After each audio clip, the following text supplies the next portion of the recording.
Thanks to the novel coronavirus, some local rideshare drivers are reporting their lowest profits ever. Been a steady decline ever since it broke out. And not only the airport, but this entire city is shut down. Drivers we spoke to say that before the outbreak, it would not be uncommon to see this parking lot full. But as you can see, empty parking spaces and still no rides. The outbreak, I was doing at least 125 to 150 a day. Now I'm barely scraping 50 to 60 dollars a day. There's a heavy military presence around Madrid as the country fights to contain the coronavirus. Spain, one of the hardest hit countries in the EU, now on partial lockdown. Delta now making further cutbacks in service, reducing 70% of its capacity. The airline is parking half of its fleet and executives are taking pay cuts. The CEO says roughly 10,000 employees have offered to take voluntary leaves of absence. The company is also closing the majority of its sky clubs for business travelers.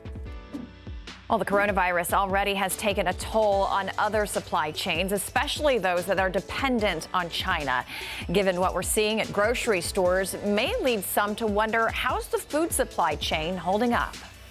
I think that the food supply chain is very, very strong. I think that there's plenty of food. The wholesale produce distributor says extra crews have been working 24/7 to keep up with panic buying at grocery stores.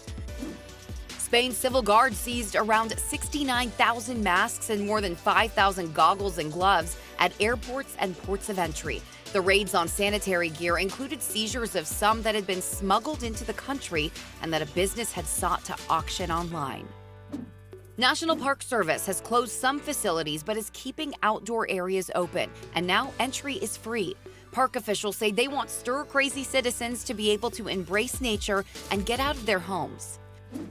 An Arkansas florist is offering a unique take on floral bouquets, replacing the flowers with toilet paper. The idea was born when stores started running out of toilet paper. The store says they've had requests for the $75 bouquet from all over the nation. The San Antonio Housing Authority delivered meals to about 75 low-income families at 3 of its properties today. The donation was made possible with the help of the San Antonio Food Bank that has recently received contributions from places like H-E-B, Walmart, and Costco. Traditionally, these food distributions bring people together and come out. Obviously, with a recommendation from the CDC, that is not ideal situation. So today I have a couple of my staff members out here delivering food with us, but we are trying to be aware of the situation and go by the CDC guidelines. Saha says it hopes to expand its donations in the coming days to include assistance for the elderly and disabled communities. A school district's chorus festival shut down due to COVID-19, so students decided to join together and sing from home. Take a listen to this a cappella performance that went viral on social media.